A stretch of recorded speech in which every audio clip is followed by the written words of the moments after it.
would I be? I'm so glad that the Lord brought me here. I've been happy since the Lord brought me out. I've been happy since the Lord brought me out. If it had not been for Jesus, where would I be? I'm glad the Lord brought me out. I'll be dancing since the Lord brought me out. I'll be dancing since the Lord brought me out. If it had not been for Jesus, would I be? I'm glad that the Lord brought me out. Aren't you glad that the Lord brought you out? Amen. Aren't you glad that the Lord brought you out? If it had been for Jesus, where would I be? I'm so glad that the Lord brought me out. I've been singing since the Lord brought me out. I've been singing since the Lord brought me out. If it had not been for Jesus, would I? Yeah, I'm so glad that the Lord brought you out. Aren't you glad that the Lord brought you out? Aren't you glad that the Lord brought you out? If it had not been for Jesus, how would I be? I'm so glad that the Lord brought you out. 279 in a prayerful mood. After we sing this song, go before the Lord at the end of this song. Hallelujah. If when you give the best of yourself, telling the world that the Savior's come, be not dismayed, He meant to believe you. You understand and say, well done. You understand and say, well done. Misunderstood the Savior of sinners on the cross. He was God's only Son. Oh, hear Him call His Father in heaven, and on my will by thine be done. Then on my will by thine be done. Ooh, when I come to the end of life's journey, weary of life, and the battle is won. Carry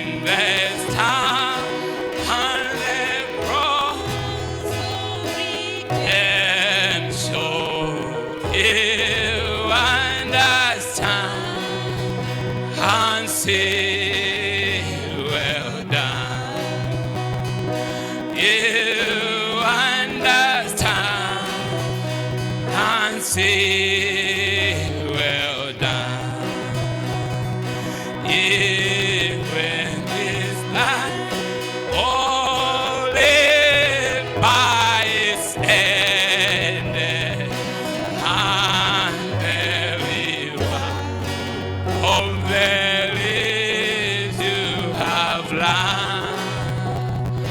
Take up the Spirit here for the faithful will be His bread and final well done. Will be His bread and final well done. When I come to the end of life journey, reality of life, and the battle is won, carrying the stand and the cross of redemption. You understand and see. You understand and see. Well done.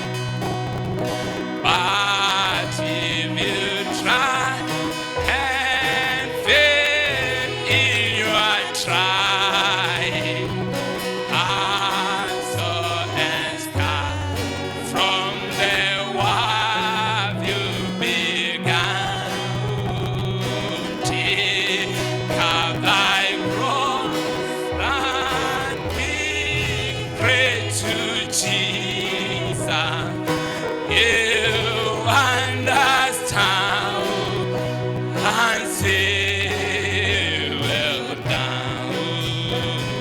You understand and say, well done.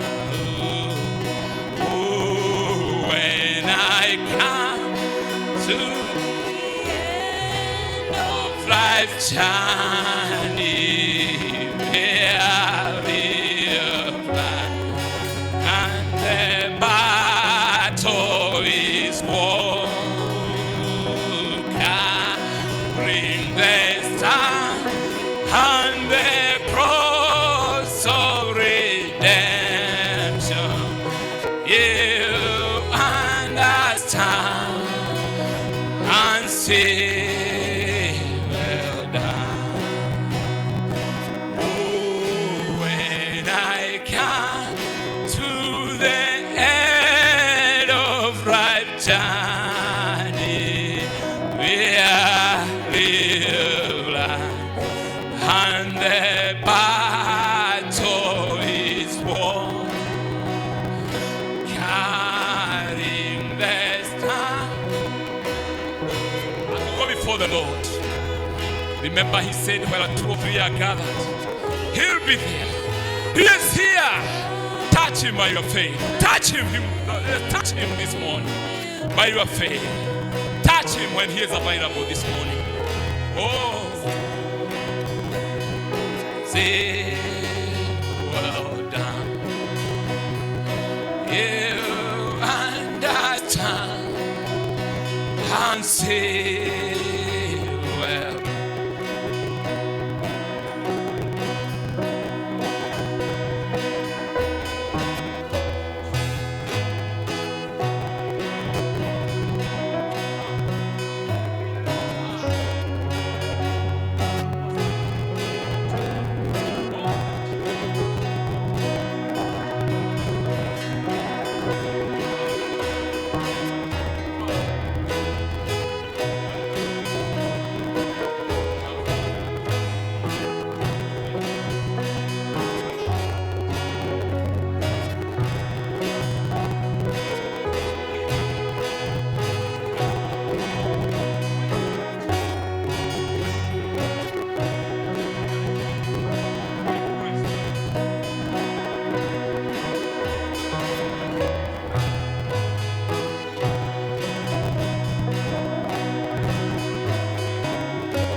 in this town on the cross of redemption. You understand and say, well done. You understand and say, well done. Oh, dear Heavenly Father, help us be counted in that number, that you give them congratulations remarks. Well done, my saint. Well done, my faithful servant, Lord. King of glory, help us, Father, to be among those saints, Lord. Oh, who our Lord will give congratulations remarks at that day. Let not our congregation know, let our gathering not be in vain, Father. Come, Lord, and commune with us by your Holy Spirit, Father. You said, while 2 or 3 are gathered, you'll be there. Oh, King of glory, come and visit us in a great way. We need you, Lord. We are the people under great expectation. Oh, Jehovah, how we welcome you. And have thine own way. Take preeminence, Father. Minister unto our hearts, Lord. We are people full of many needs, King of glory. And that's why, Lord, we have come from near and far. Oh, Jehovah, to come where we belong. To come where, Lord, our problem can be solved. Thank you, Jehovah. Thank you for your children, Lord. You have called them, Lord. Oh, Jehovah, from denomination. You have gathered them in you, Jesus Christ. Father, help them, Father. Oh, King of glory, edify them this morning, Lord. Oh, uplift them, Lord. Oh, they may realize who they are. King of glory. Oh, King of glory, we are not chicken. Oh, King of glory, we are the eagle, Father. Oh, give them the eyesight of an eagle, Lord. Help us, Father. We pray, Lord, that you cleanse us, Father. Sanctify us with your pride. That, Lord, our prayer will not be hindered by any sin. O King of glory, grant our request this morning. We praise you. We bless your name. We are praying for our pastor, a man, Lord, dedicated to this service, Father, that you ordained him, Lord, to lead us. Father, how we are praying for him, Lord. How we are praying for more anointing, more power, more strength. The Lord, that we may not go hungry in this church. Oh, King of glory, give him strength. Whatever is in this life, supply to him. Oh, King of glory, how we are praying for his wife, for his children. Bless them abundantly, King of glory. Meet them at their point of their need. Bringing also our deacons and their family. Father, we are praying for them, for success in every endeavor they do, Father. Oh, King of glory, our trustee, our deacon, all the members of this church, Father, meet them at their point of their needs, King of glory. Oh, unite us in your love. It's our prayer. Grant us, Father, have thine own way this morning. Thank you, Jesus, for there is a man who have appointed, Lord, to stand behind this pulpit, to bring forth the word of life. How we pray for him, Father, that you will move him out of the way, that you may speak to your children that cannot gather here in vain. There is a table spread for them. Oh, Father, circumcise their ear. They may hear from this little voice at our time. Help us, King of glory. We adore you. We commit all things unto you, for he asked all this blessing in Jesus' name. You may be seated as you clap for him. Amen, amen. Praise the name of our living God. Amen. We must move with the crowd of the glory when it's moving. Hallelujah. That's where we are. We are moving. God bless you, church. Kindly thank God Almighty with me for prayers answered. We thank God with her. Truly God is faithful to us as his children. Our dear pastor, Ibuka, prayed for me on the new year 2026 family prayers day. 2 of my prayer items God has answered. Praise God. He is doing mighty work in our midst. We are tasting the fruits. Hallelujah. I will still wait for my other item. Request being in Christ Jesus. Amen. This is from our precious sister Rose Kimani. God answers prayer. And he has done it for you. And he'll do it for the other item. Let's appreciate. Amen, amen, amen, amen. Amen. There are so many prayer items have been answered, but it's only one who have come to say thank you to our Lord. Let's appreciate. Amen, amen, amen. God bless you.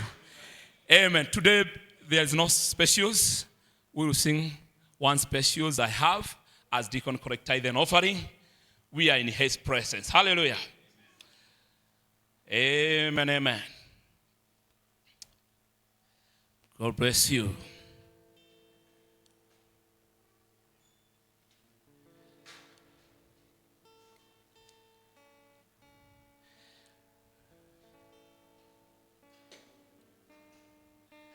Praise the name of our living God.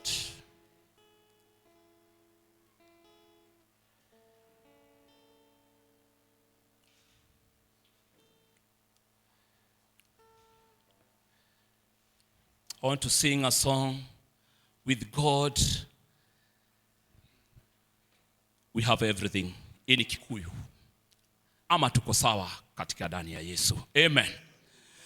Gugana mawiko maku sio murori wakwa Chugewe nyajiganite nyahete dayukuna anyedire liria iteyu ideona gaitari fata akininira ke agoro agituma jagarale ona igiaga maudu maigi mariame detuonyadu ona igiaga goga muigi dinaji sudi sawa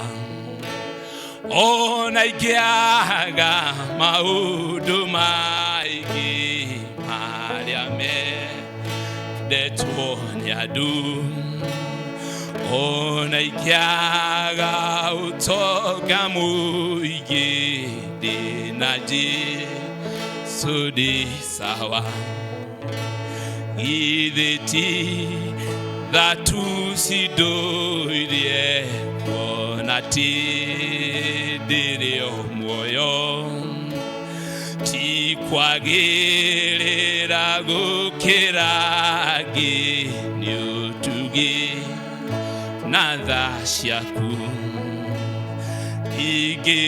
igihota gutalilia modema lia wikite dahoya udurie gwaku kuinagile tene tene ona igiaga maudu maigi mariame detuonyadu ona igiaga utoga muigi dinaji sudi sawa ona igiaga maudu maigi mariame detuonyadu ona igiaga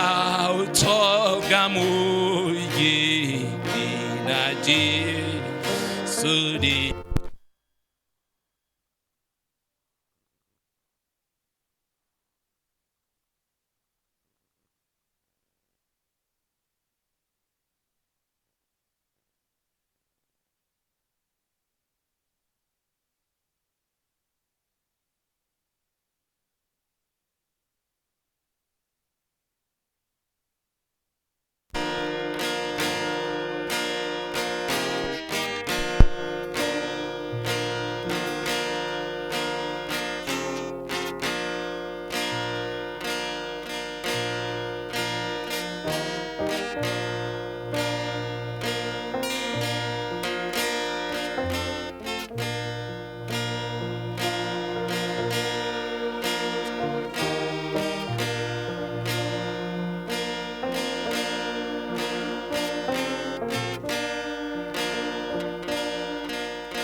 anapenda sana.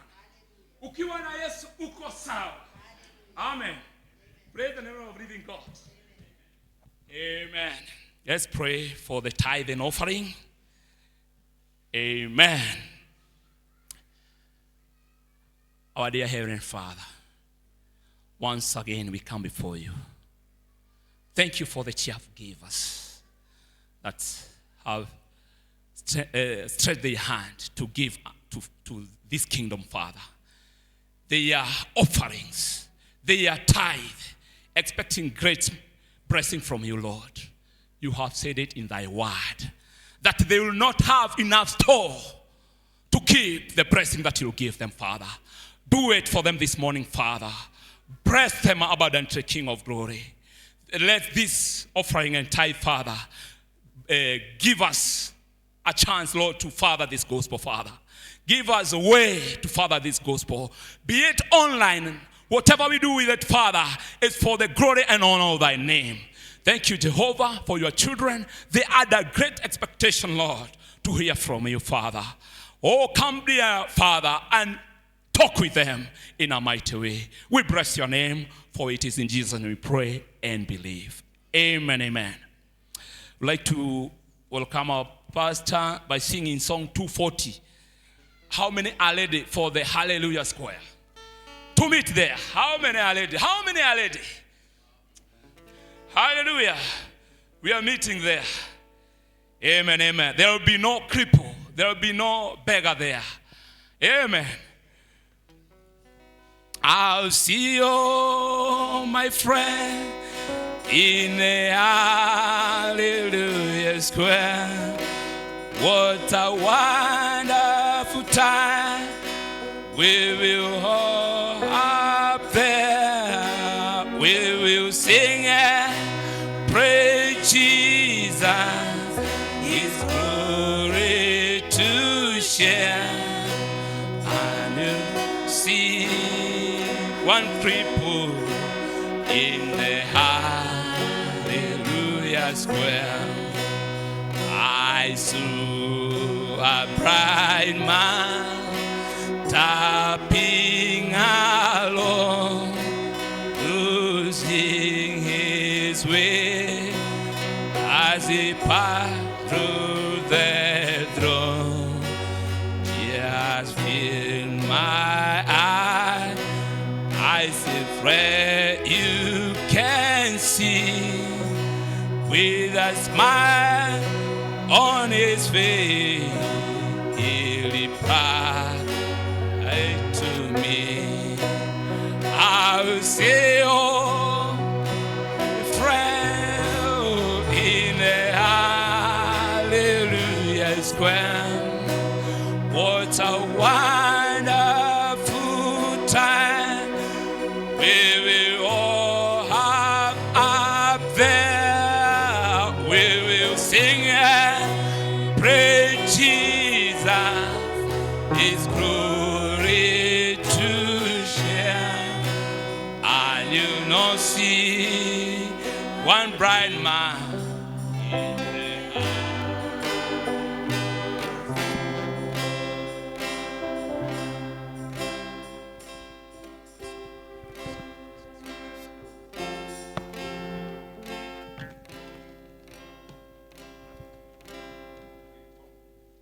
takuwa na kiwete in the Hallelujah Square. katika hiyo meza ya haleluya.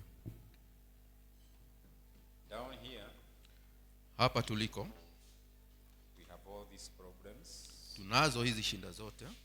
God heals us. Mungu anatuponya, That's not the end of sicknesses. na hiyo sio mwisho wa magonjwa. Another one will come. Kuna ugonjwa mwingine bado utatukia, He will heal you again. bado atakuponya tena. Get into a problem, He lifts you out. Unaingia katika shinda, lakini anakuokoa, Because this is a world of problems. maana hii ni dunia ya shinda mingi. But up there, Lakini kule mbinguni there will be no repeat. hakutakuwa na kurudia. Amen. Amin. And we are believing Na sisi tunaamini that we are going to get there ati tutafika huko soon and very soon. hivi na hivi karibuni. That is the promise of God. Hiyo ni ahadi ya Mungu.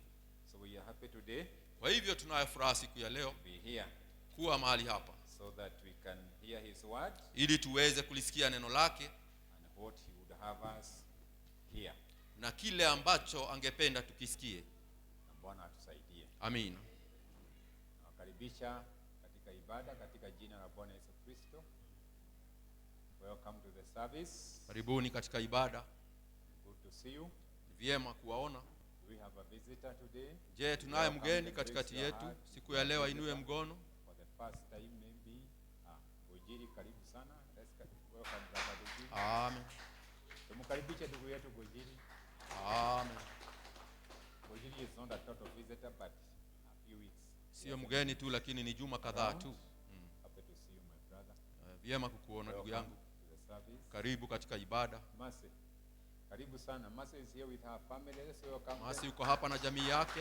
Pia wacheni tuwakaribishe. God bless you so much. Bwana wakubariki sana. Habari ya Kudus. Uzuri Bwana asifiwe sana. Amen. Amen. Kuna mwingine pande hii tumkaribishe. Ako hapa mara ya kwanza amekaa on this side. Rachel, karibu sana. We have been together, isn't it? Good to see you, Babarin. Karibu sana. All the way from Ebu. Welcome. We are grateful to God. Na shukrani kwa Mungu. Amen. Amen. On this side, Pande huu. wale tumekuwa na wao. Amina. Vizuri. No day is like any other. Hakuna siku inafanana na nyingine.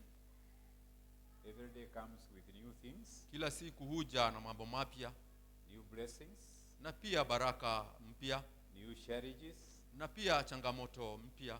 and then Na kisha basi we believe there is a table spread tunaamini kuna meza ambayo imeandaliwa where the saints of God are fed, ambapo watakatifu wa Mungu wanalishwa. and we praise the Lord for that. Na tunamshukuru Mungu na kumsifu kwa ajili ya hiyo. It's our desire today Na ndiyo shauku letu siku ya leo. that there is a table spread, Ati kunayo meza ambayo imeandaliwa and each one of us will be fed with God's word, na kila mmoja wetu atalishwa na neno la Mungu and a portion of His word.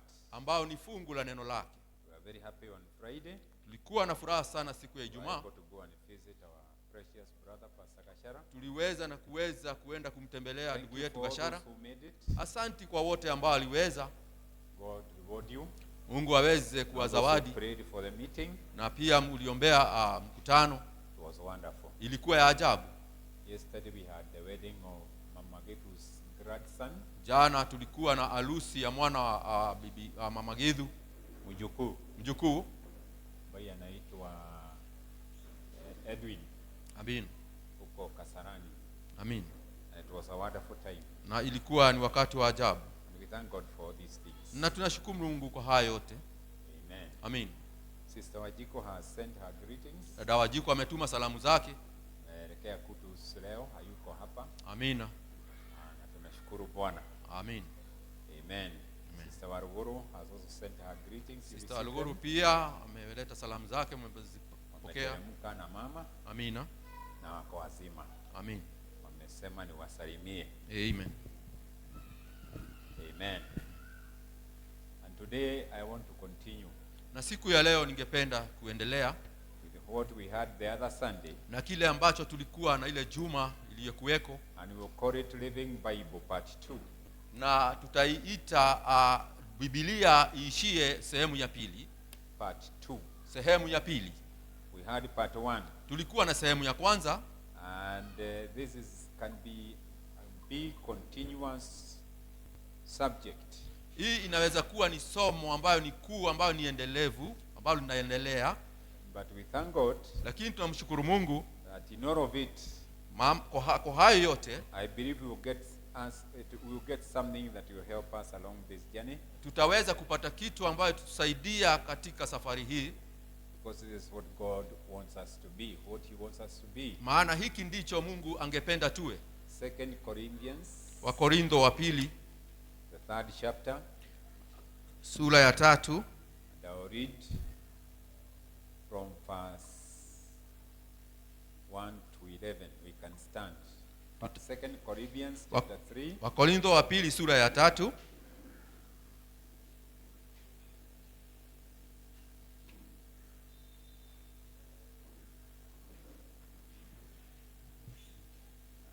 even stop earlier on, but yes, because there are other readings.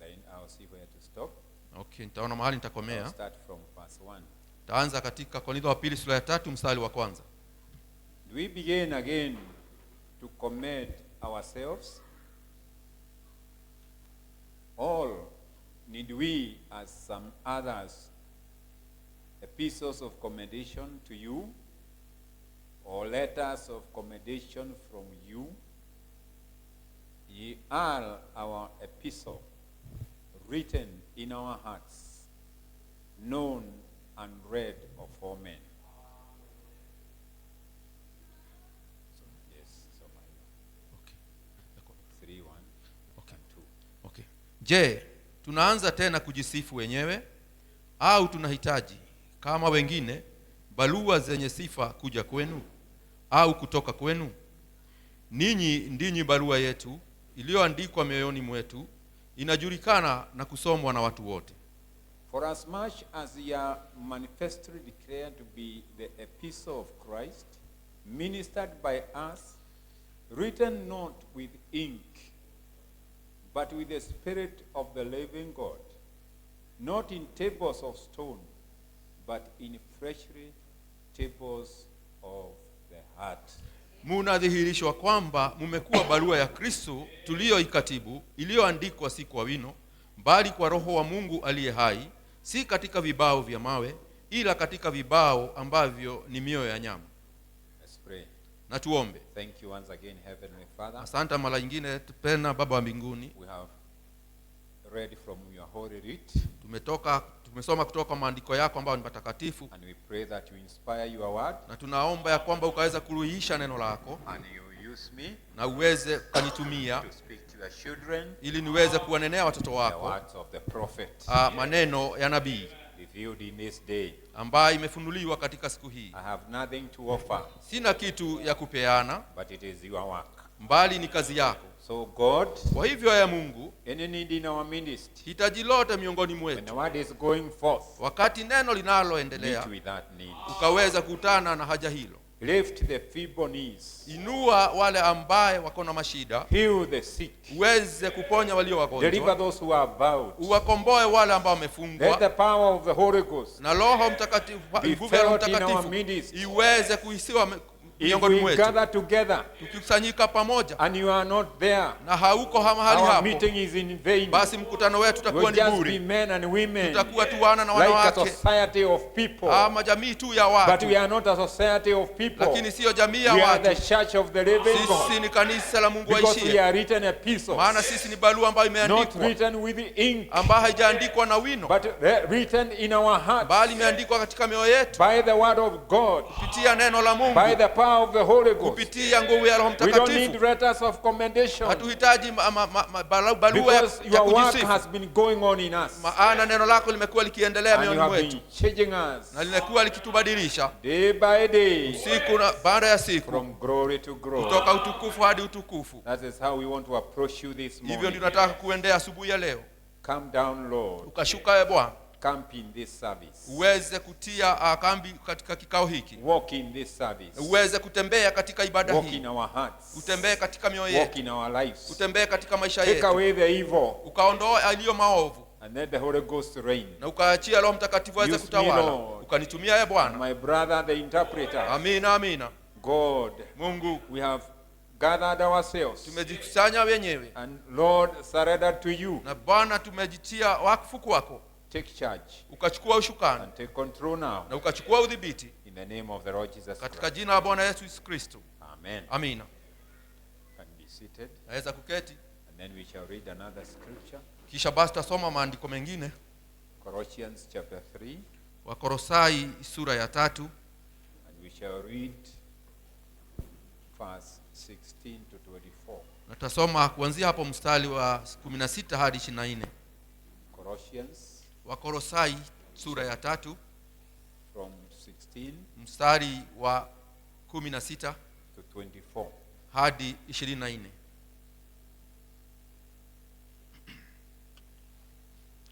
Amen. Amen. I want you to settle. Taka Whatever tutulie. you are doing now, you settle. Sasa chochote unachokifanya basi tulia, so that we can move together. ili kwamba tuweze kuenenda pamoja. I want us to preach together today. Nataka tuhubiri tukiwa wote pamoja. If you say amen, Ukisema amina, then you help me. basi utanisaidia. Because amen means let it be so. Maana amina inasema na It's iwe final. hivyo. Kuisha. Let the word of God, the word of Christ dwell in you richly, in all wisdom, teaching and admonishing one another in psalms and hymns and spiritual songs, singing with grace in your hearts to the Lord. You can read that. Neno la Kristo nalikae kwa wingi ndani yenu katika hekima yote, mkifundishana na kuonyana kwa zaburi na nyimbo na tenzi za rohoni, huku mkimuimbia Mungu kwa neema mioyoni mwenu.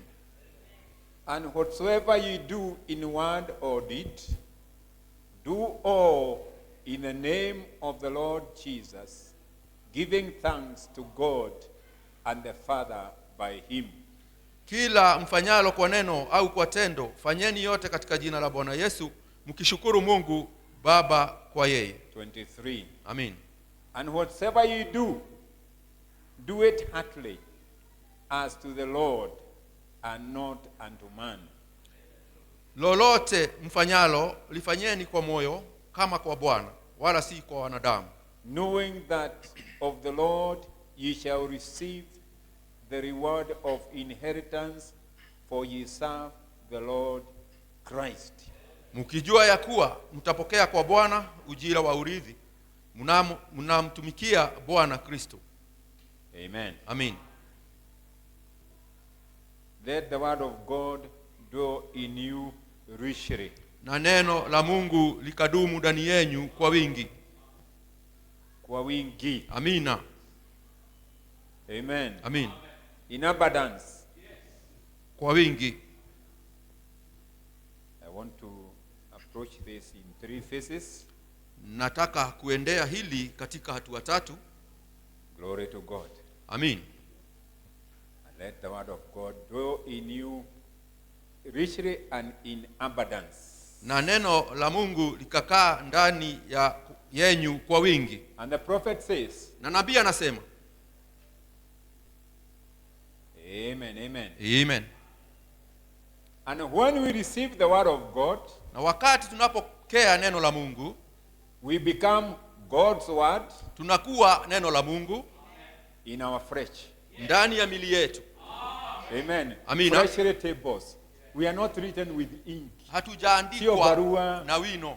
sio masomo Amina. ya kusomwa hivyo. Amina. Hapana. Ile imeandikwa, it is written in our hearts Imeandikwa mioyoni by mwetu the ink of the Holy Ghost na wino wa Roho Mtakatifu, to be read. ili iweze We are kusomwa. epistles Sisi ni barua read ambazo by zinasomwa all men na watu wote, because we are written sababu sisi and tumeandikwa God is the writer, na Mungu ndio mwandishi, not man. sio mwanadamu. Glory to God. Utukufu kwa That Mungu. is our testimony. Hiyo sasa ndio ushuhuda That wetu. is why we give that testimony Ndio sababu of what tunatoa God ushuhuda has hiyo, done in our hearts. kile mtu ambaye amefanya katika mioyo And the yetu. prophet says here, Na nabii anasema when you hapa, receive the word, wakati unapokea neno, when you receive the message, wakati unapokea ujumbe, then we become God's word basi tunakuwa neno la Mungu in our flesh. ndani ya mili yetu, In our flesh. ndani ya mili yetu. This one. Huu mwili In our flesh. ndani ya mili yetu. Glory to God. Utukufu kwa Mungu. And this flesh will die. Na huu mwili utakufa, But as long as we are here living, lakini mradi tuko hapa na it is tunaishi, not us living, sio tu kuishi, it is Christ living in us. bali ni muishi Kristo akiishi ndani yetu. It's what Paul said. Hivyo ndipo Paulo alisema, It is not me who liveth. sio mimi naishi tena. Don't look at me. Usiniangalie Don't mimi, look at this body. usiangalie mwili Look huu. at Christ Mtazame Yesu living in me. ambaye anaishi ndani yangu. He is the word of God. Yeye ni neno la Mungu. This body will perish, Huu mwili but utaangamia, Christ cannot bali perish. Kristo hawezi He is kuangamia. the resurrection, Yeye ndiyo and He ufufuo is the life. na yeye ndiyo uzima. And as long as you are Na housing mradi the word of God in you, unaweka neno la Mungu ndani yako, then you are living Bible. basi wewe ni Biblia inayoishi. Amen. Amina. You are living Bible. Wewe ni Biblia ambayo inaishi. What else can you say? Ni kingine kigapi? You are living tabernacle Wewe ni maskani ambayo of inaishi the word of God. ya neno la Mungu. The living God Mungu ambaye anaishi is living in you. anaishi ndani yako. Amina. People are not supposed to go and look for another God. Watu hawahitaji kuenda na kuangalia kutafuta Mungu Did you mwingine. hear that? Wewe sikia hilo. We read the quote. We read the quote. Tulisoma hilo On Saturday, the other Saturday. tulisema hiyo nukuu Jumapili iliyopita. The prophet says, Nabii anasema, I want to get into detail. nataka kuingia katika maelezo. I'll not take long, but I'll get into detail. Sitachukua muda lakini nitaingia katika maelezo. Amen. Amina. The prophet said, Nabii alisema, there's a quote we read here. ni nukuu ambayo tuliisoma. There are men and women Kuna wanawake na waume who will never read the Bible. ambao hawatasoma Biblia kamwe. There are men and women. Kuna wanawake na waume They will not go to church. hawataenda kanisani. But somehow, Lakini kwa njia fulani God will make it possible Mungu ataweza iwezekane for you to get in touch with them, uweze kupata uhusiano in nao, contact with them. kupata uhusiano nao. So they will read you. Kwa hivyo watakusoma wewe, You are their Bible. na wewe ndiyo Biblia yao. You are the word of God to them. Wewe ndiyo neno la Mungu kwao In this flesh. katika mwili huu. Glory to Kwa God. utukufu kwa It's Mungu. such a great honor, brethren. Oh, ni heshima iliyo kuu ndugu zangu. People who are simple and nothing. Watu ambao ni wanyenyekevu na ni bure tu. God giving us this honor Mungu akitupatia heshima hii by agreeing kwa kukubali to be tabernacled ili aweze kufanyika maskani in this body. ndani ya mwili huu. Amin. God help us. Mungu atusaidie. There are men and women.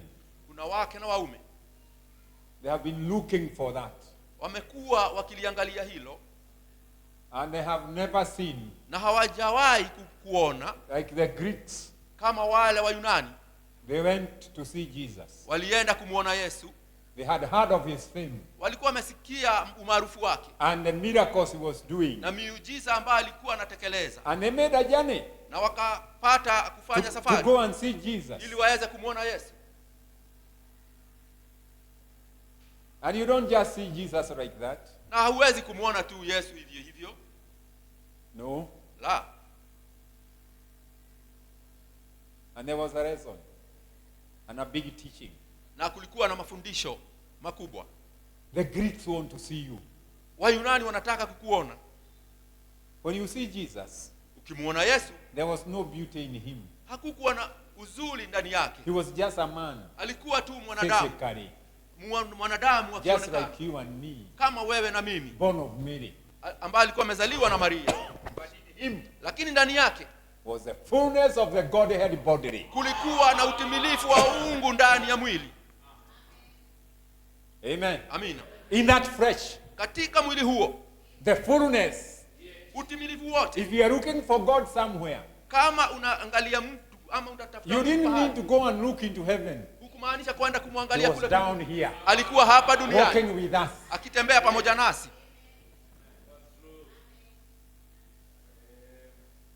Amen. Amin. The fullness. Utimilifu. Now the prophet is saying here, Sasa nabii anasema when hapa, you believe God's word, ukiliamini neno la Mungu, you become unakuwa God's word unafanyika neno la in Mungu your flesh. ndani ya mwili wako. That is from the message of the spoken word, Hiyo ni ujumbe, neno lilonenwa, the original seed. ambaye ni mbegu ya asili. Amen. Amin. When you become part of God, Sasa ukifanyika sehemu ya Mungu, yeah, ndio you become God in full. sasa unafanyika Mungu katika utimilifu. Did you hear that? Je, umesikia hilo? When you become part of God, Sasa ufanyikapo sehemu ya Mungu, then you become God in full. basi unafanyika Mungu katika ukamilifu. Why? Kwa nini? His whole word, Neno lake lote You believe it all. unaliamini lote, All of it. neno lote. When you are born again, Unapozaliwa tena, when you are baptized into the body wakati unabatizwa katika mwili of Jesus Christ, wa Yesu you Kristo, are baptized in full. umebatizwa katika ukamilifu. Hakuna mguu unawachwa kule nje Amina. au mkono unawachwa kule ulimwengu. Amen. Iko umeingia kabisa. You are fully entered into the body. Amen. Umeingia kabisa katika mwili. You don't enter into half. Hauingii nusu That's nusu. why the prophet says, Ndio nabii anasema, God doesn't make halfway Christians, Mungu hafanyi Wakristiano nusu, but a Christian can make himself halfway lakini Mkristo anaweza by your kufanya nusu attitude towards God's word. kulingana na mtazamo wako kwa neno la But Mungu. God doesn't make halfway Christians. Lakini Mungu hafanyi He Wakristo makes nusu. full. Anafanya Wakristo Full. ambao ni wakamilifu, wakamilifu. Amina. Ah, praise the name of the Lord. Amina, amina. Amen. Amina.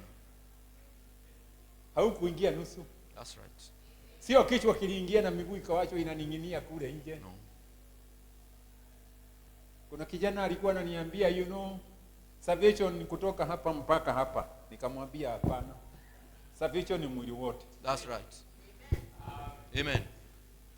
Na watu wengi inatoka hapa inafika hapa. Si ndio? Wanaipa, wanatoa ushuhuda, lakini kwa maisha unajua imefika wapi? I know we are mixed, so you understand me. Amina. Salvation is in full. Wokovu ni mkamilifu. Bwana atusaidie sana. Amen.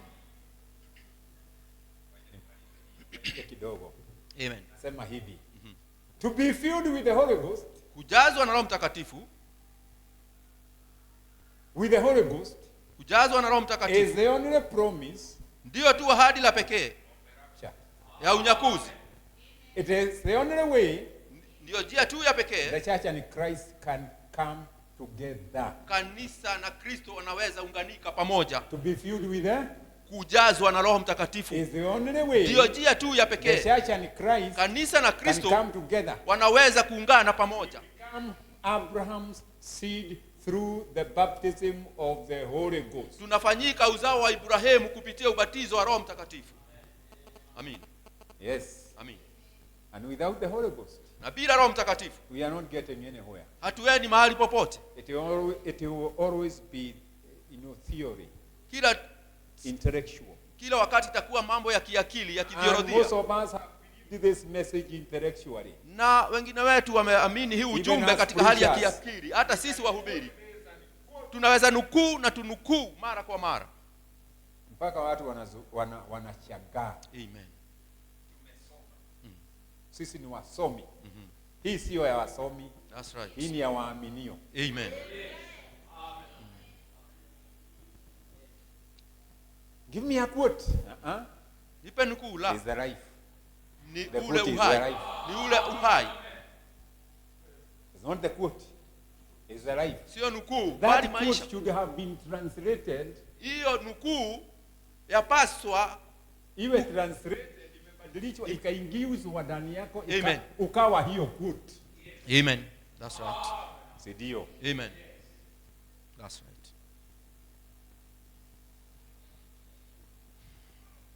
Let's make it simple. Wacha tuifanye rahisi. Right. Sawa. I believe that the bride is called, of Christ is called, Na sealed into the kingdom of God. naamini bibi harusi ameitwa na kupigwa muhuri na kuingizwa katika ufalme wa And Mungu. somebody was asking the prophet, Na kuna mtu ambaye alikuwa do we anauliza get nabii, all the perfecting of saints through the tapes, or should we be here at the Branham Tabernacle, Je, tuna- where the gifts of the Spirit are operating and the different offices of the church to help perfect us? je, tunapata ukamilifu kupitia?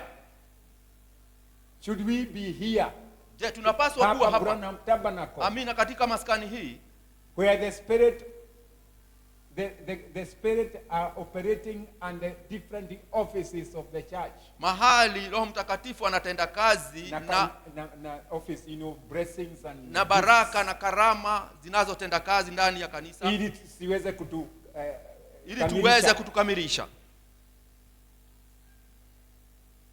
It was the most spiritual church. Kwa ni kanisa ambayo ni ya kiroho. Amina. Wakati wa nabii, during that time of the prophet, wakati huo nabii,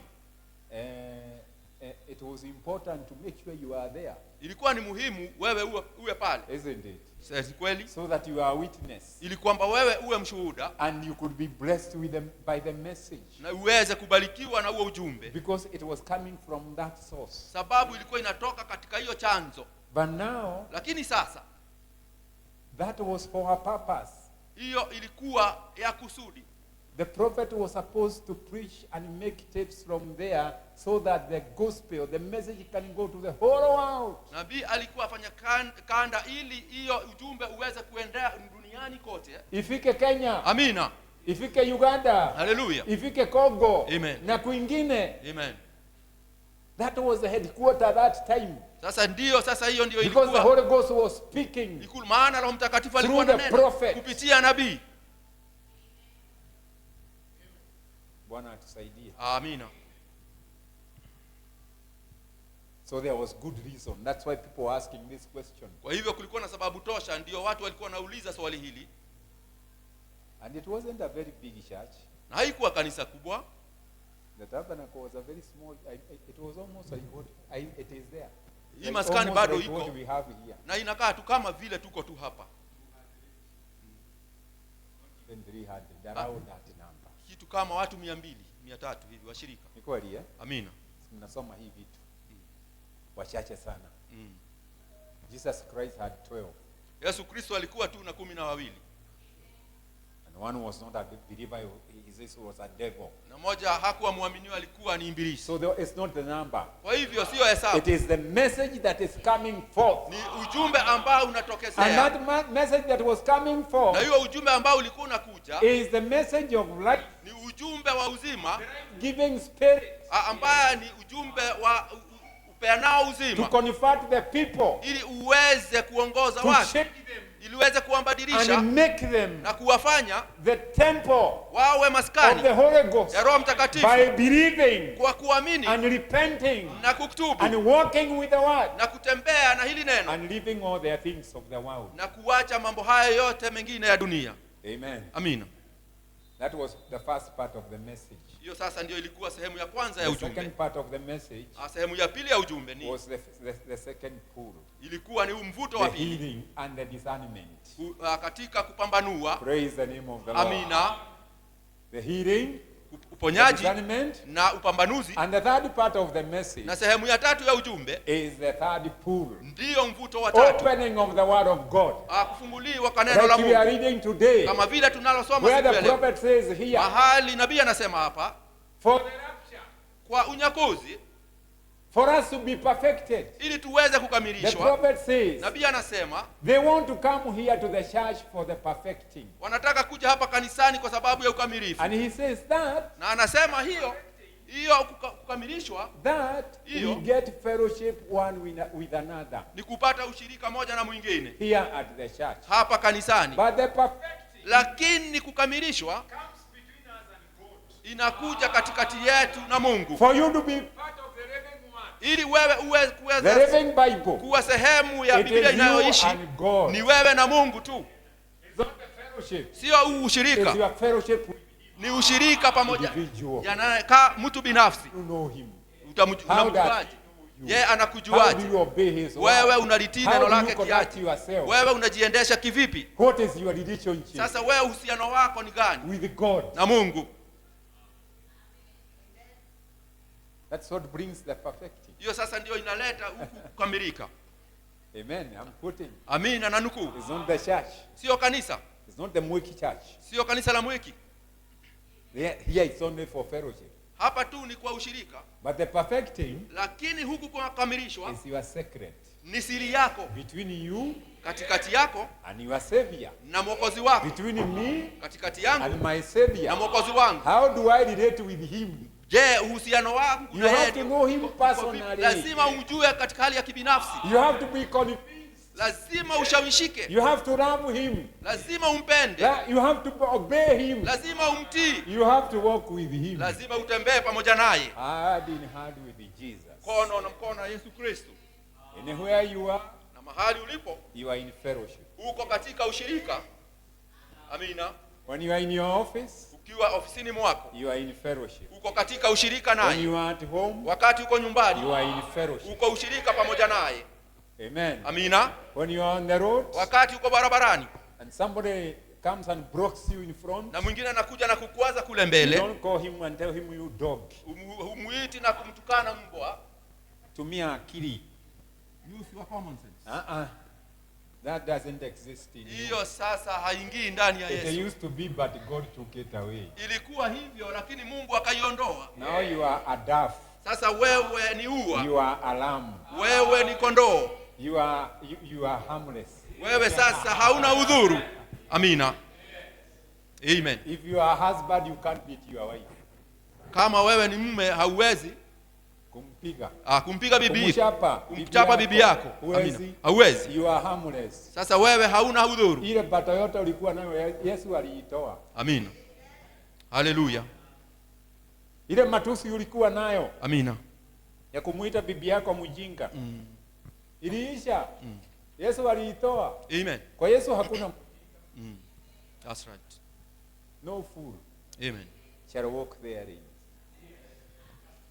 Hakuna. Amen. Wote tumekuwa werefu ndani ya Kristo. Kristo ametuelimisha. Amen.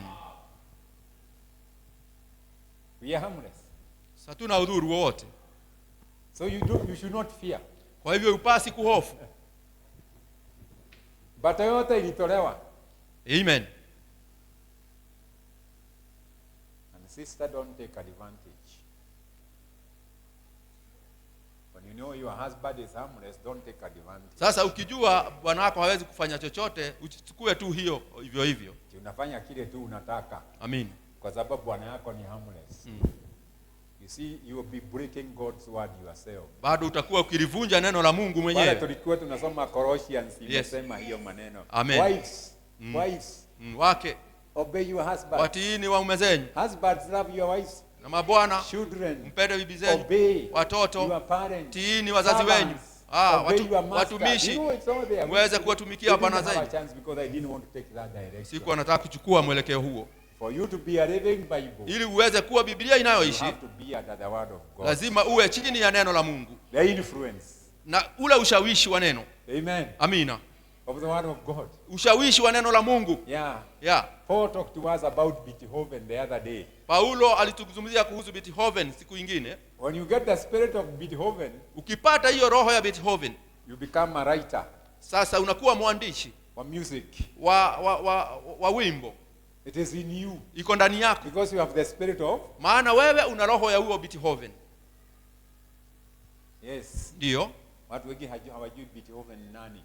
Tuongee mambo ya Kamaru. Amen. Wa hapa. That's right. Ukiwa na spirit kama ya huyo mtu, utakuwa unaimba nyimbo zake. That's right. Amen. Kweli. Amen. Na ukiwa na spirit ya Yesu, Amen. you behave like him. Utajiendesha kama yeye. Harmless. And being harmless doesn't mean you are stupid. Na kukosa udhuru si kumaanisha kwamba wewe ni mjinga. Being harmless Ukiwa hauna udhuru haimaanishi ya kwamba ukubaliane. Christ never compromised. Yesu Kristo When he hakukubaliana. went to the temple, Wakati alienda kule and he hekaluni found people were trading, na kupata watu wakipiga Changing biashara, money, wakibadilisha selling pesa their items, na wakiuza mali conducting zao, harabe in the church, wakifanya harabi ndani ya he took a kanisa, whip akachukua kiboko and chased them na away. akawapiga na You have kuwachapa. made the house of the Lord Nyinyi mmefanya a nyumba ya den of Bwana thieves. iwe nyumba ya waezi. Hakuna alienda na mwingine. Hallelujah. Amen. Hata deacons hawangemweza.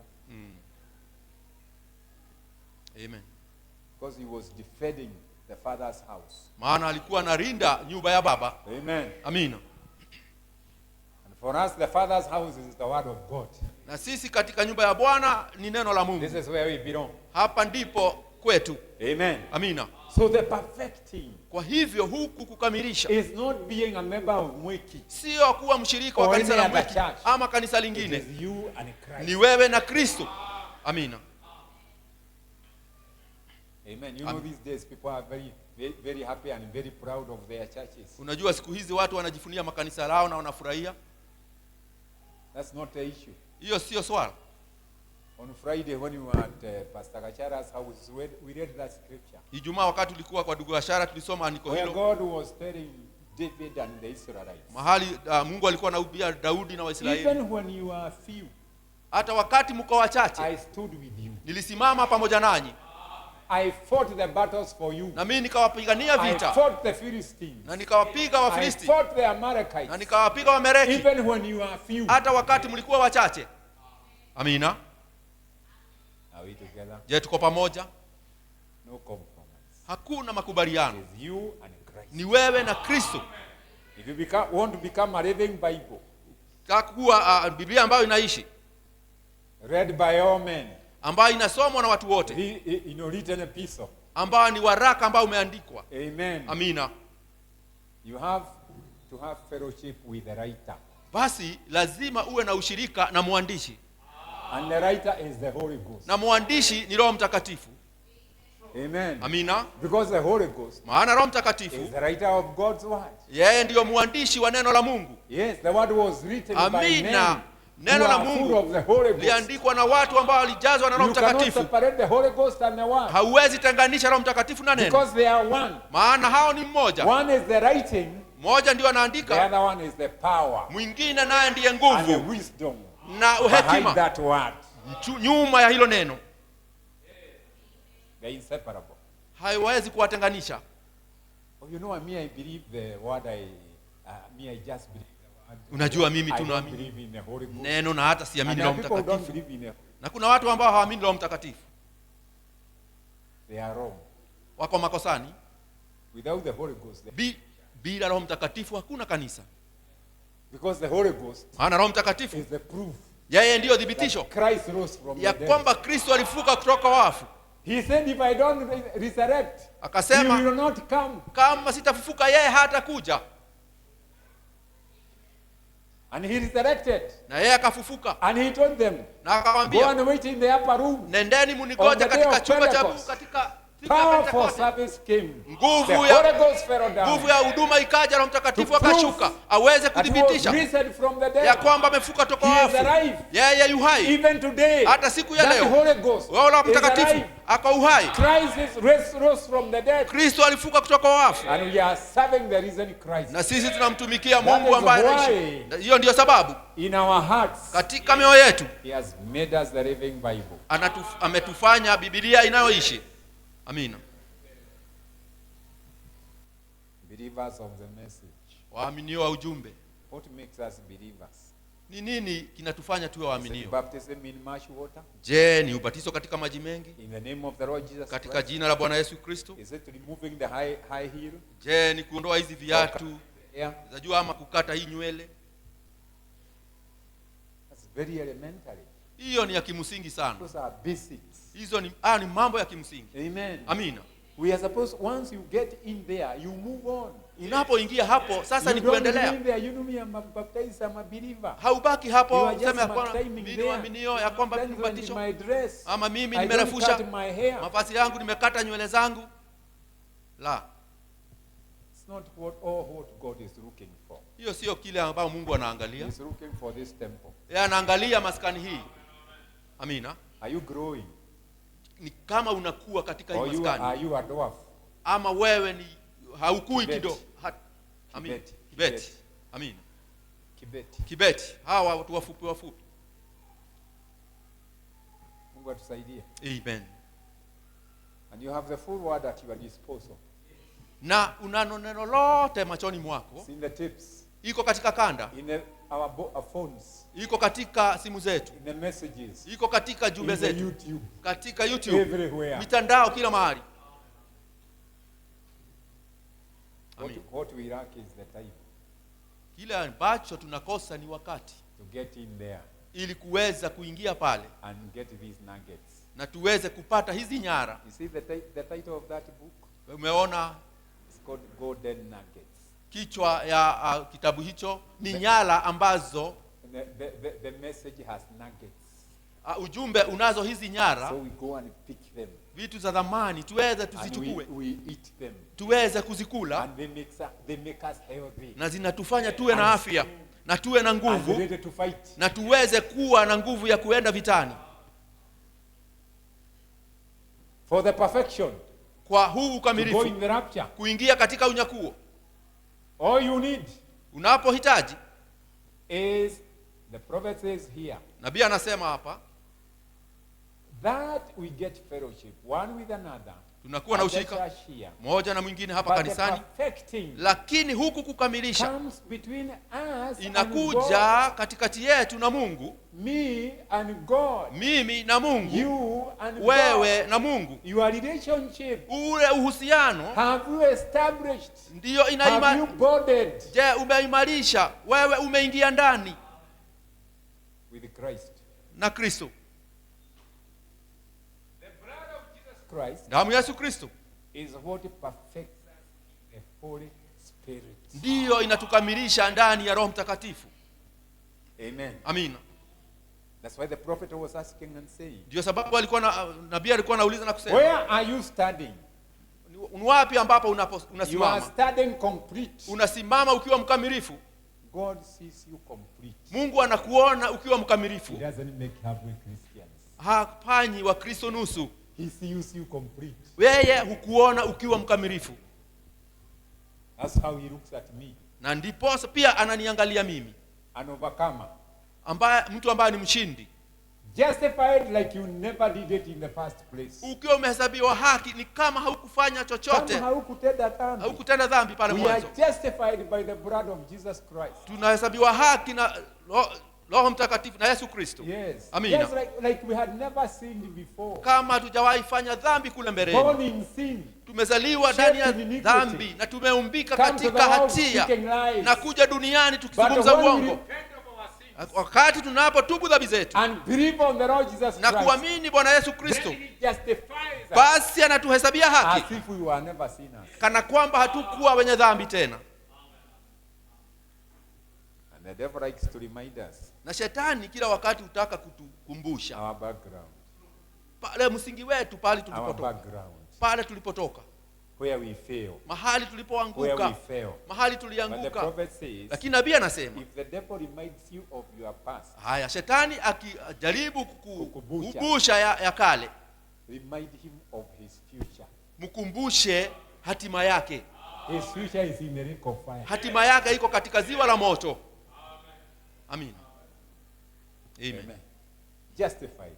Kuhesabiwa As if haki you never did it. kana kwamba hukufanya dhambi. Like this cup. Kama kikombe hiki. There's a lady who was giving us a testimony yesterday. Kuna dada ambaye alikuwa anatupatia ushuhuda jana. A lady. Wonderful. Mwanamke fulani. People have seen many things. Watu ambao wameona mambo mengi. She bought new bed sheets for the mother. Akanunua hizi Chuka shuka za kitandani for the mother. ya mama The mother yake. was sickly, so she vomited. She threw up. Mama yake alikuwa mgonjwa, alikuwa anatapika. Akatapikia. Akatapikia hizo sheet. Badala ya kuchukua hiyo mashit na kwenda kuosha na omo, zilichukuliwa kama zikatupwa.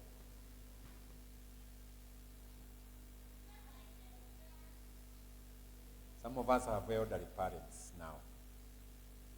You don't do that. Haufanyi hivyo. You take care of your old aged parents. Sasa unashughulikia hawa wazazi wako ambao ni wazee. Huyo mama akaambia huyo madam alikuwa ametupa hiyo, akamuuliza, wewe umetupa hii machuka na nimenunua mpya nikaletea mama kwa ajili ya kama ingekuwa ni hii rida yako umetapikia ungeitupa kule nje, si ungenda uioshe vizuri na utaivaa tena. I'm driving a point here. Nataka kuelekea mahali. Amen. Amina. Yeye akasema lete, akaenda nayo akaosha akasafisha na ikawa sawa sawa. Sawa. Sisi tulikuwa kama sasa ni ile takataka imetupwa huko wa rubbish heap. Amen. Ndio tulikuwa. Umetupwa huko na shetani. Kama useless people. watu wasiofaa. But you know we had the seed of God. Lakini unajua tulikuwa na mbegu ya Mungu ndani yetu. Even when you are not a believer, hata wakati haukuwa mwaminio, kulikuwa na mbegu ya Mungu ndani yako ambapo ilikaa ikikukumbusha ya kwamba wewe hauko sawa, kuna kitu kingine. And you are waiting for the day. Na unangojea ile siku. You are waiting for that day. Ulikuwa unangoja hiyo siku. You would recognize him. Wakati utamtambua. And he would save you. Na angeweza kukomboa na akafanya. And he got you from the rubbish heap. Na akakutoa katika hilo chuguu la takataka. Like this cup, if it was thrown into that, and you see it in the rubbish heap. Kama hiki kikombe ukikiona katika hiyo rundo la takataka, you clean it with unaichukua, unaisafisha na omo, with hot water, na maji moto. You don't throw it away. Hautupilii mbali. When you clean it, it is now ready for service. Ukisafisha sasa inaweza kutumika. It can be used. Inaweza tumika. That's what God has done with us. Hivyo ndivyo Mungu amefanya nasi. Amen. Amina. In his house. Katika nyumba yake. He makes us vessels of honor. Anatufanya vyombo za heshima. He can use you. Anaweza kukutumikia. He can use me. Anaweza kukutumia. You are not nothing. Wewe sio bure, wewe bado ni kitu. Ndani ya nyumba la Mungu. You might not be a preacher. Labda usiwe mhubiri. You don't have to be. Sio lazima uwe. Just be a believer. Wewe tu mwaminio of God's word. Wa neno la Mungu. And God will continue to reward you. Na Mungu ataendelea kukuzawadi. You don't have to be a deacon. Sio lazima uwe shemanzi ama mdhamini. To have a name. Ili uweze kuwa na jina. La. Just be ready. Uwe tu tayari. To be cleansed. Uweze kutakazwa. And put in God's house. Na kuwekwa katika nyumba ya Mungu. For use. Kwa kutumika. You are part of his utensils. Wewe sasa ni sehemu ya vyombo vyake. When he needs you. Anapokuhitaji. Wewe leta hiyo kikombe ile nyeusi ile ya plastic. Amen. Jua anatuma nani? Inaletwa. Amen. Mungu anaitumia. Amen. He used Paul. Alitumia Paulo. Paul was out there. Paulo alikuwa kule persecuting the church of Jesus. Katika lundo la takataka akiwaudhi kanisa la Mungu. But he was a seed of God. Lakini alikuwa mbegu ya Mungu. God knew. Mungu alijua. This one is mine. Ati huyu ni wangu. I'll bring him home. Na nitamleta nyumbani. And he wasn't brought in a very simple way. Na hakuletwa kwa njia rahisi. He met the pillar of fire. Alikutana na lile guzo la moto. Amina. Oh, glory. Until he asked, hadi akauliza, wewe ni nani Bwana? He was a scholar. Ambaye alikuwa ni msomi. Na Gamalieli pamoja. So he knew. Kwa hivyo alijua. In Israel, katika Israeli, the pillar of fire guzo la moto was not just coming. Haikuwa tu inakuja unless God was there. Isipokuwa Mungu awe pale. Who are you, Lord? Wewe ni nani Bwana? Who art thou, Lord? Wewe ni nani Bwana? I'm Jesus. Mimi ndiyo Yesu. Who was standing before Paul? Was it Jesus in person? Ni nani alikuwa anasimama mbele ya Paulo? Ni Yesu katika mtu. Tuko pamoja. Roho Mtakatifu. Tuko pamoja. Amina. Amen. Amina. We are talking about the power of the Holy Ghost. Tunanena kuhusu nguvu za Roho Mtakatifu. Make you a living Bible. Inaweza kukufanya uwe Biblia inayoishi. From that moment on, kutoka wakati huo, Paul turned around. Paulo akageuka. Because of the strength of that light, na sababu ya hiyo nguvu ya hiyo nuru, he was partially blind. Alikuwa amepofuka. Karibu apofuke. Una vizuri. Amina. Even in the ministry you read the epistles. Hata katika huduma utasoma. Perennial problem. Alikuwa na shida ya macho. His eyesight. Katika kuona kwake. That light was so powerful. Hiyo nuru ilikuwa nguvu sana wakati huo. Some people need a lot of power. Watu to turn around. Watu wengine wanahitaji nguvu ambayo ni kuu. Because they were right there entrenched in the world. Sababu wako hapo na wameshikanishwa na dunia. But God has that power. Lakini Mungu ana hiyo nguvu. Hakuna kitu kinamshida Mungu. That's right. Listen. Where are you studying? Unasimama wapi? You are studying complete, justified, like you never sinned before. Unasimama ukiwa umekamilika, umehesabiwa haki kama hukutenda dhambi hata kule mbele. Hallelujah. Atukufu kwa Mungu. You are the pure. Wewe ndio msafi. Virtuous. Ambaye ni mwema. Sinless. Ambaye huna dhambi. bride of the Son of the living God. bibi harusi wa mwana wa Mungu aishie. God hates sin. Mungu huchukia dhambi. So before he brings you in, So kabla ya kukuleta ndani, he has to cleanse you lazima akutakaze, and wash you akuoshe, so that you qualify. ili kwamba uweze kuhitimu, Then he can be identified with you. basi aweze kutambulika pamoja The way he nawe. is saying here, Hapa anasema you are pure. wewe ni msafi. Amina. You are pure. Wewe ni msafi. I'm pure. Mimi ni msafi. Because the blood of Jesus Christ has cleansed me. Maana damu ya Yesu Kristo imenitakaza. Yes, I'm a believer. Mimi ni waaminio. Don't call me anything else. Usiniite jina Call lingine. me brother. Niite ndugu. I am a saint. Mimi ni mtakatifu. You are a sister. Wewe ni You dada. are pure. Wewe ni msafi. Why? Kwa nini? It's what God has made you. Kwa kile Mungu amekufanya uwe. A living Bible. Biblia ambayo A inaishi. written epistle. Walaka ambayo umeandikwa. Virtuous. Ambayo ni mwema. Umepewa nguvu. Umepewa nguvu. Nguvu. Amina. Za kukaa mwaminio. Amen. Virtue is power. You know, it's power. Ni nguvu. Virtue. Hizo ni nguvu. You have been given virtue. Umepewa nguvu. Amen. Amina. To remain a believer. Ili ubaki kuwa mwaminio. Even when you have a problem. Hata wakati unalo You reject Jesus' shida, name. unamtakataa And you start Yesu. again and continue with Na it. Yesu Kristo na unaanza tena na Shetani unaendelea. hatakushida. Amen. Because you are in the hearts of God. Amen. Sinless. Hauna dhambi. Bride of the Son of the living God. Bibi harusi wa mwana wa Mungu aishie. Sinless. Hauna dhambi. Don't look at the past. Sasa You usitazame are ya made nyuma. pure. You Wewe are forgiven. tayari wewe You are made a msafi. new creature. Umesamehewa, You umefanyika are kiumbe made a living Bible. kipya na umefanyika Biblia inayoishi. Hallelujah. Amen. Let's listen to this part now. Amen.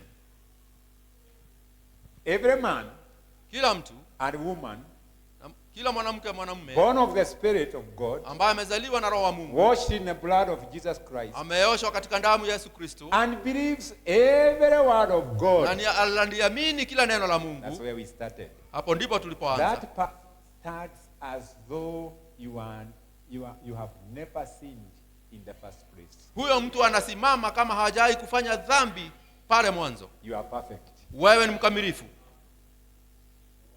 Amin. I think it's good to know that. Na ni vyema kujua hilo, That you are perfect. ya kwamba wewe ni mkamilifu. Don't look at your weakness. Sasa weaknesses. usiangalie makosa yako au udhaifu wako. Look at what God says you are.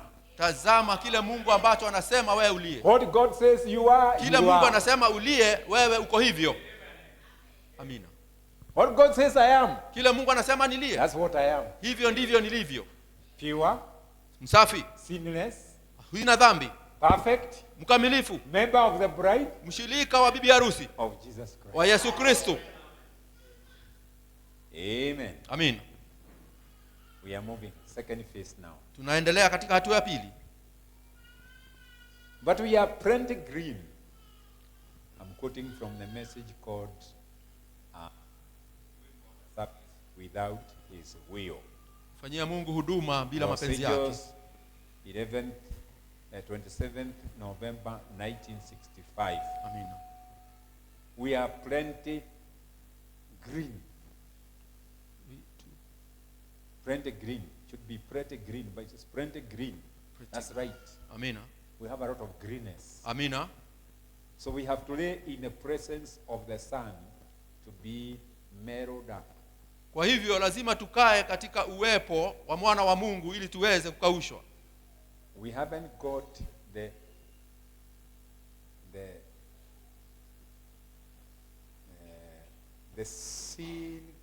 sincerity. Hatuna na ule unyoofu. Unyovu. Amina. Amen. Amen. When the maize is pretty green, Wakati mahindi ina ule ubichi. I like to try the maize. Na mimi hutaka kujaribu tu kuchuna mahindi. Yes, when I see the tassel is drying up, Wakati naona lile shanda likianza kukauka, I like to go and pull the husk like this. And mimi hupenda kuchukua hiyo makapi na kujaribu kulalua. sometimes I find the birds have defeated me. Wakati mwingine naona ndege tayari zimenishinda. So when Zimenitangulia. the birds open it, Wakati ndege zinalalua, then I check the one down there was drying up. sasa naangalia lile hiyo mbegu iko chini nione kama limekauka. ingine hutakata, utaiwacha. Amen. Kuna ingine unaona hii imekomaa kidogo. That's right. This one I can cut and take home. Hiyo naweza kukata na nipeleke And we nyumbani. like maize so much, Mimi hupenda mahindi sana, especially the roasted. hasa ile ambayo ni ya kuchomwa.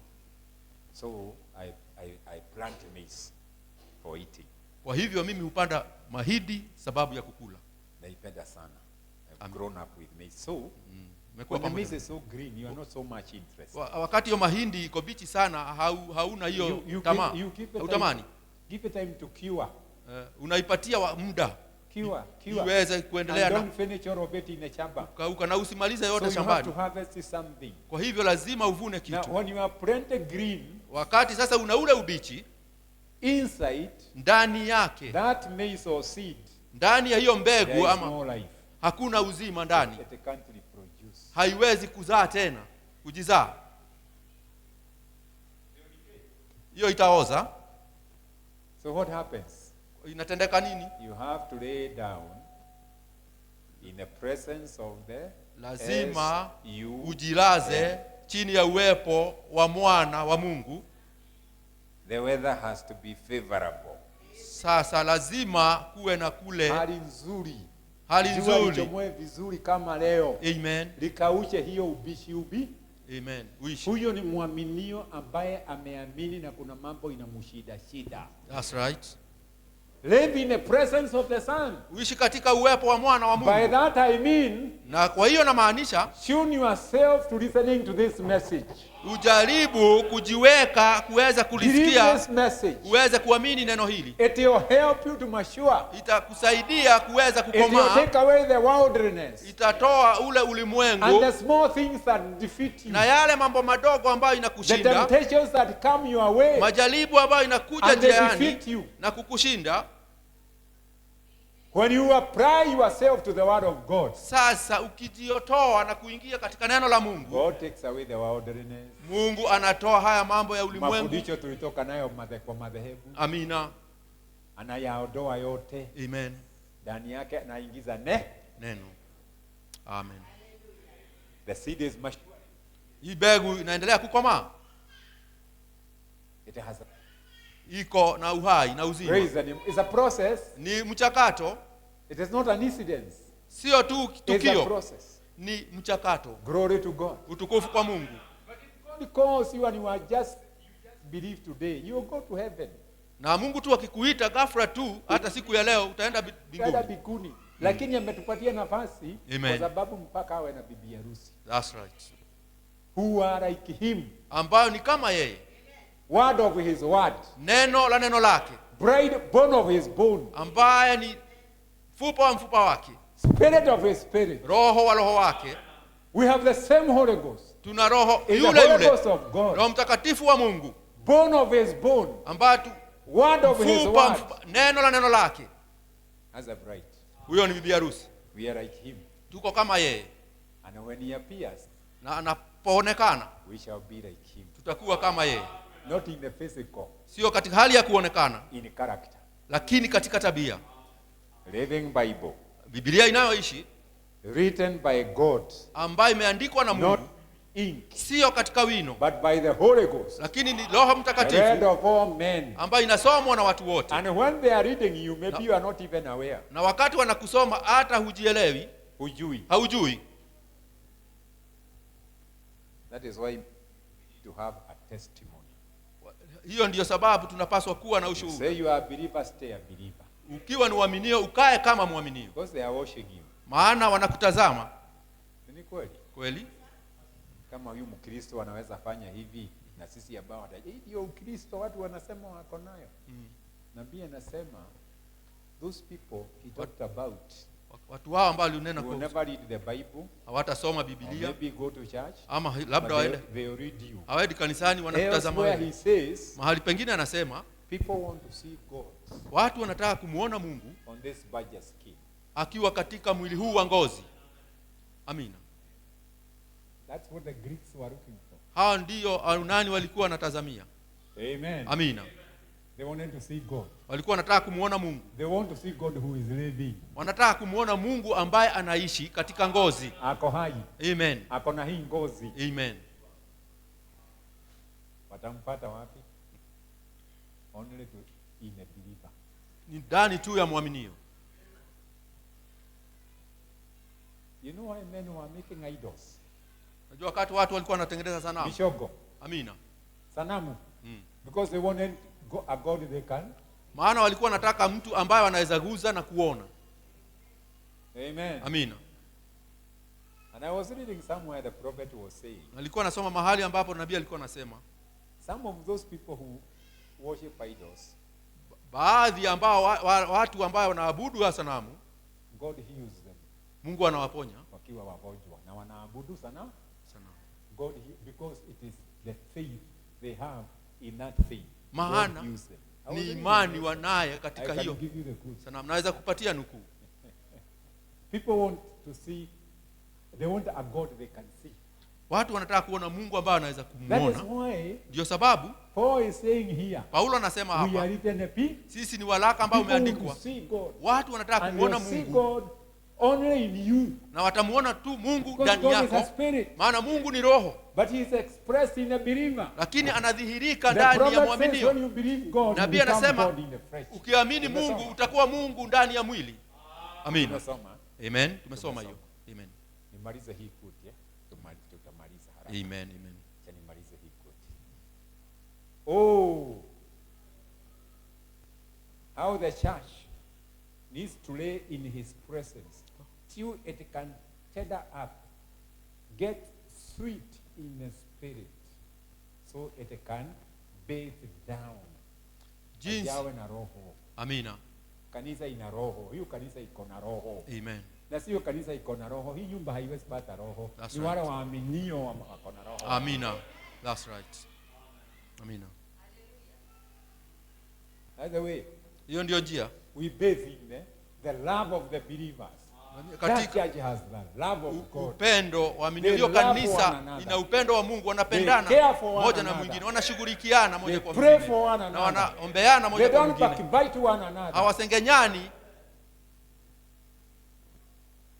The other things we do, if they don't go that way, the dove flees away. Kama hayo mambo hayaambatani na hii, Roho anatoroka. roho anatoroka.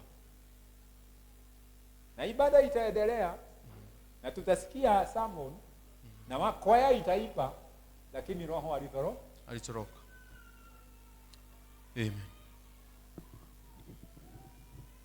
pathetic. Pathetic. Ya kuhurumiwa. And the rapture will take place. Na unyakuzi utafanyika And people will continue worshiping. na watu wataendelea kuabudu, Even believers. hata So waaminio. called.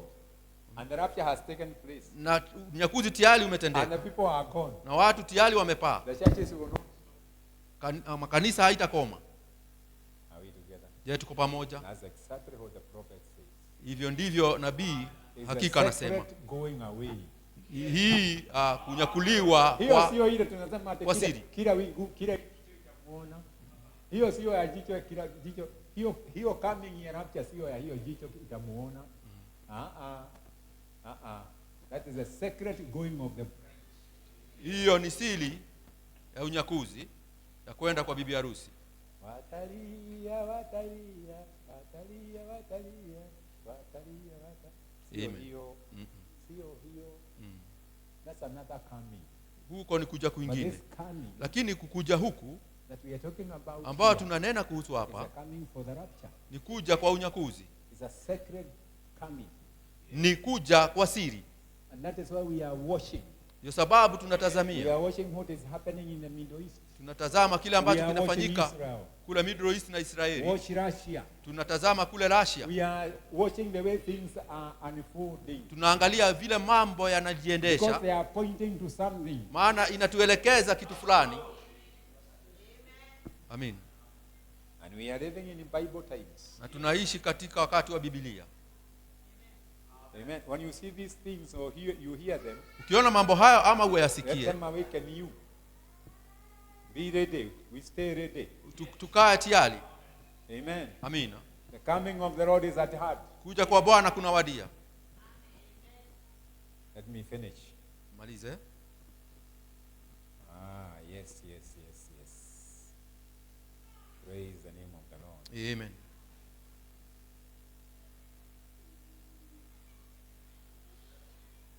So we need to lay in the presence of the Son. Kwa hivyo tunapaswa kujilaza chini ya mwana wa Adamu. Yeah. Amina. When you become God, you become God, you become part of God, you become God.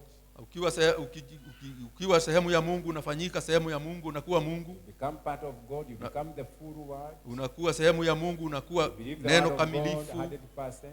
Na unaamini Mungu katika 100%. As long as you are in Christ, na mradi uko ndani ya Kristo, then you are in the fullness of the Bible. Basi uko katika ukamilifu wa Biblia. You are in your full position. Uko katika nafasi yako kamilifu When you are in Christ. Wakati uko ndani ya Kristo.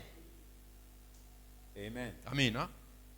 You know, in this life, unajua katika maisha haya we have talked about perfection. Na nena kuhusu ukamilifu. When God will call us home, because one day we are going. Wakati Mungu atatuita nyumbani, maana siku moja tutaenda huko. Amina. What else do I need to make me perfect? Je, nahitaji kingine kipi ili niweze kuwa mkamilifu? Other than this one. Isipokuwa ni hili neno. Kuna kitu kingine? La. There is no other promise. Hakuna ahadi nyingine. Only Malachi 4. Ni Malaki tu 4. The perfecting. Kule kukamilisha katika ujumbe huu. And even those who have gone before. Na wale ambao wametangulia kwenda. They have gone by the word. Wameenda na hili neno. Perfect. Na walikuwa wakamilifu. According to the word of God. Kulingana na neno la Mungu. Amina. We will find them there. Tutawapata kule. Because they were believers. Maana walikuwa waaminio. When you become part of God, you become full word. Ukifanyika sehemu ya neno, unakuwa neno kamilifu. Na Mungu akikutazama wewe uko msafi, hauna dhambi, wewe ni mkamilifu. Amen. So it doesn't matter. Kwa hivyo haijalishi. Again Paul said, kama vile Paulo alisema, kuishi ni Kristo na kufa ni faida. Amina. He wasn't worried. Hakuwa na hofu. Either I go, niende, is okay. Ni sawa. I remain, nikibaki, is okay. Ni faida pia. Hakuna loss mahali. Amen. Hakuna. Wale wameenda mbele zetu. Hakuna loss. That's right. They have overcome. Wameshinda tayari. We who are in a battle now. Ni sisi tuko vitani sasa. And we would like to overcome the way they overcame. Na tungependa kushinda jinsi walivyoshinda.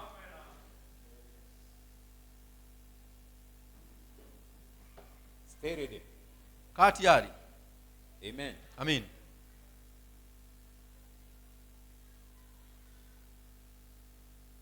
In a perfection. Katika kukamilisha.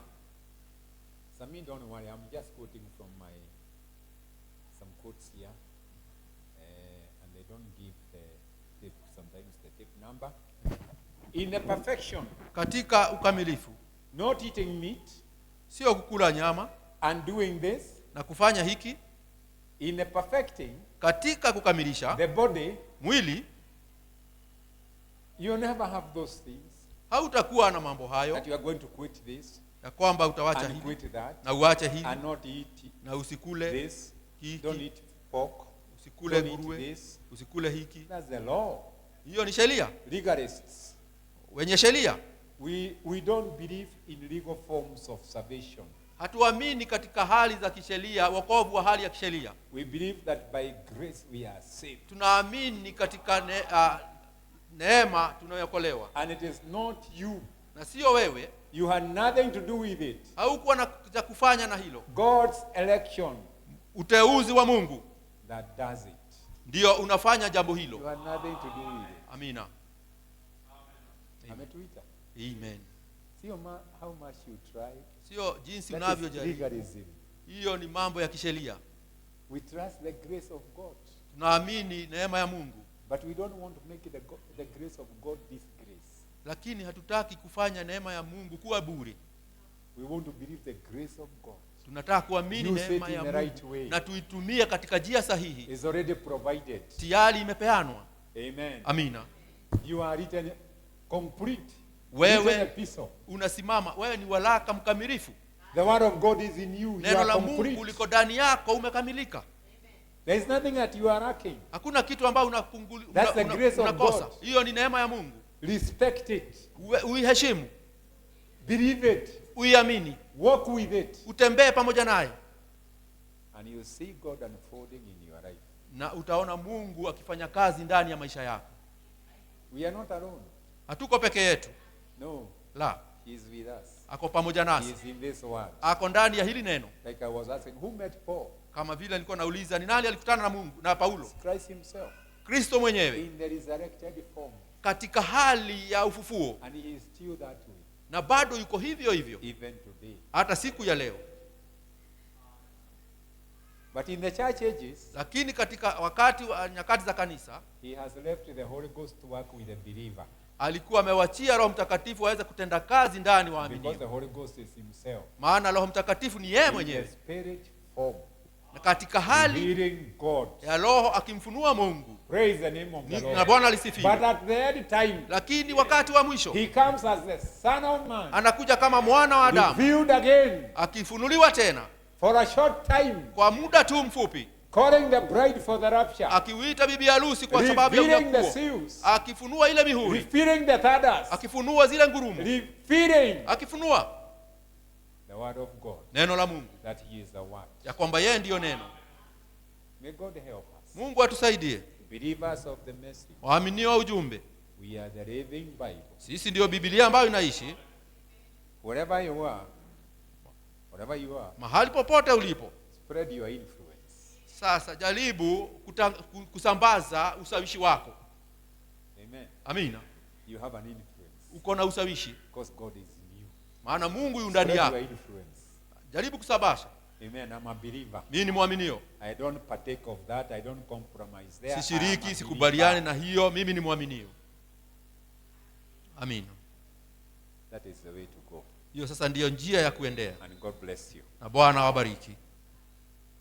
I've covered the 3 phases in that. Sasa nimeweza kutimiza zile awamu tatu. I have seen I cannot get to the other side of it. Nimeona ya kwamba sitaweza kufikia ule But upande God mwingine, giving me time. lakini Mungu akinipatia muda, There are parts I haven't touched. kunazo sehemu ambazo sijaguza And kama, I'll touch them later by the grace of na God. nitawaguza baadaye kupitia neema ya Mungu. Amina. God bless you. Bwana awabariki. We can stand up. Tunaweza kusimama.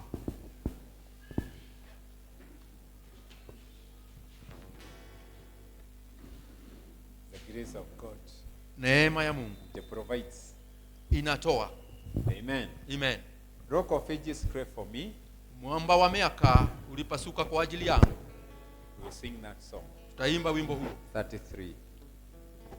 33 Prayer.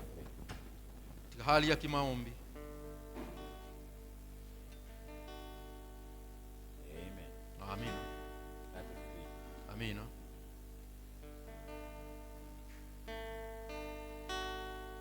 Prayer, pray with our eyes closed. Maombi, macho yetu tukiwa tumefunga.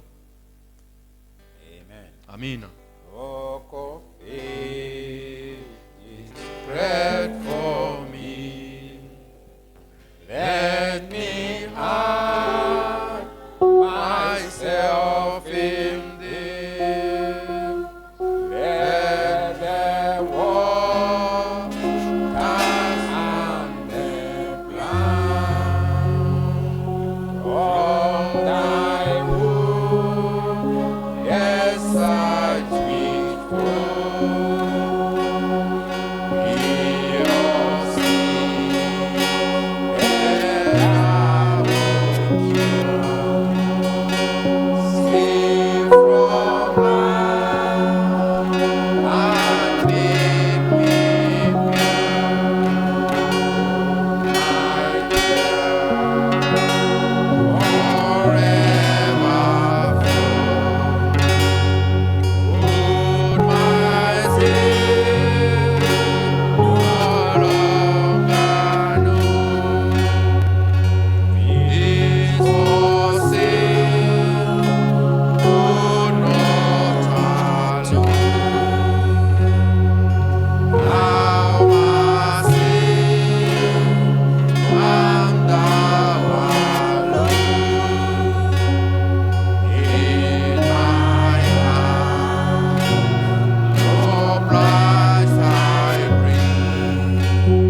Hiyo ndiyo ombi letu. Let us hide ourselves in you, Wacha tujifiche ndani yako, where the enemy cannot reach us, mahali adui hawezi kutufikia, where we are safe mahali tuko salama and we are protected na tumelindwa by the blood of the Lamb, na damu ya mwana-kondoo, where we are safe mahali ambapo tuko under salama the power of the Holy Ghost, chini ya nguvu ya and Roho we are Mtakatifu, receiving the perfection, na tunapokea because ukamilifu we are believers of your word, sababu sisi waaminio wa neno lako, and there is a perfect relationship, na kunao uhusiano mkamilifu perfect harmony ambao ni uwiano between mkamilifu the believer katikati ya mwaminio and the Redeemer. na mkombozi. Help us, dear Lord. Tusaidie Bwana mpenzi, Rock of Ages. mwamba wa miaka, Let us to hide ourselves in you. wacha tunifiche ndani yako. We want to cling to the cross Tunataka kushikamana na msalaba every day. kila siku. Don't leave us. Usituache, Hold us, Lord. utushikilie Bwana. By ourselves, Kwa sisi wetu we wenyewe cannot make it. hatuwezi, But with you with us, lakini wewe ukiwa pamoja you in nasi, us, wewe ukiwa ndani yetu, we are more than overcomers. sisi ni zaidi ya washindi. In Jesus' name. Katika jina la Yesu. This message is calling the bride. Ujumbe huu unamuita bibi harusi God, that you may walk ya kwamba aweze kutembea as children of the light. kama wana wa nuru, Because we have received the light. sababu tumepokea nuru. Let it be so. Na iwe hivyo Bwana. The light will shine in our hearts. Nuru itang'aa ndani ya mioyo Shine yetu, from us ing'ae kutoka kwetu, to lighten the others. ili iweze kuangazia wengine Show them there is a God who lives. na kuwaonyesha ya kwamba kuna Mungu ambaye anaishi, Jesus Christ, Yesu Kristo, the same yesterday. yeye ambaye ni yule jana, leo na hata milele. Thank you for your word. Asanti kwa neno lako. As we move out, Tunapotoka nje, may we know and realize tujue na tutambue we are those written epistles, ya kwamba sisi ndiyo barua ambayo imeandikwa, the living Bible, ambayo ni Biblia inayoishi in this day. katika siku hii. Guide us and lead us. Tuongoze na utuelekeze, Help the believers of this message. usaidie waaminio ujumbe huu Wherever they are, dear Father, popote walipo, Bwana even in mpenzi, other churches, hata Lord, makanisa mengine other Bwana, congregations, katika kusanyiko zingine, that we are here, ya kwamba wataweza your kushika voice, na kufuata sauti voice yako, of Malachi 4, sauti ya Maraki 4, how we need you. jinsi tunavyokuhitaji. Bless us, Lord. Bwana utubariki, Guide us, Father. tuweze kutuongoza Meet with our needs. na uweze kutana na haja zetu. Lord, to minister to our hearts. Bwana uweze kuhudumia mioyo We yetu, shall never lack. ya kwamba hatutaweza kupungukiwa. Dedicate ourselves to you. Tunajiweka wakfu kwako, Even as we go through this week. hata tunapoendelea katika wiki Go hii. before us. Uende mbele zetu, Be a spirit and power. na katika nguvu zako na For Roho, those traveling, na katika give usafiri, them journeying wale wanasafiri upatie commit all to neema you. ya kusafiri. Tutakabidhi yote kwako In Jesus' name. katika jina la Yesu, amin. We are done. Tumemaliza. Bless you so much. Bwana wabariki sana. Have a good week. Uwe na wiki njema. The Lord take care of you. Bwana amshughulikie. Those who are going away must take our greetings to Wale ambao wanaenda nje, Bwana ukapeleka salamu zetu Pastor Benjamin, kwa mchungaji Benjamin the others. na wengine. Bwana awabariki. Thank you for taking time to come and see Mom. Asante kwa kuchukua muda wako na kuja kuona mama. That's a great blessing. You receive a great blessing Hiyo umepokea baraka kuu when you stand with your parents. wakati unasimama na wazazi wako. Amen. Amin. The Lord take care of you Bwana akujali till we meet again. mpaka tukutane tena. Something I want to mention as we move out. Kuna kitu ambacho ningependa kutaja kabla hatujatoka. We have done some cosmetic repairs here. Tumefanya repair kadhaa hapa. You can see some spots. Unaweza kuona alama huko.